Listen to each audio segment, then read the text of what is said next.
ননন্দৰ ঘৰৰ শ্ৰাদ্ধলৈ যাবলৈ ওলাইছোঁ।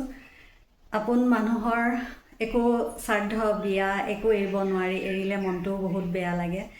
কেতিয়াবা এনেকুৱা কিছুমান কথা মনলৈ আহে বা মনটোত আমনি কৰে।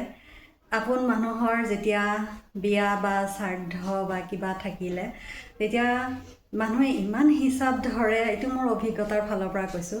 হিচাপ ধৰে যে অমুকৰ বিয়ালৈ গ'লোঁ, অমুকৰ মৰা শ্ৰাদ্ধলৈ গাড়ী এখন লৈ গ'লোঁ, কিবা এটা লৈ গ'লোঁ, ইমানখিনি খৰচ গ'ল মোৰ, আমি সেইকাৰণে উন্নতি কৰিব নোৱাৰোঁ জীৱনটোত। এনেকুৱা ধৰণৰ কিছুমান কথাই মনটো বহুত দুখ লগায়।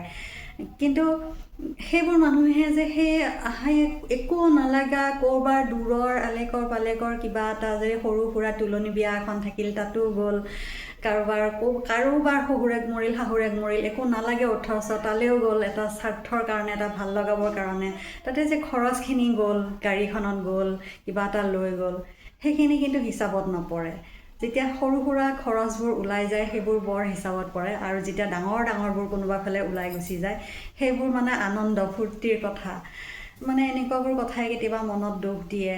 সেইকাৰণে মানে আঁতৰি আহিব লগা হয় কিছুমান সম্পৰ্কৰ পৰা। এনেকুৱাও মানে অভিজ্ঞতা, দুখ লাগে মানে তেনেকুৱা আৰু।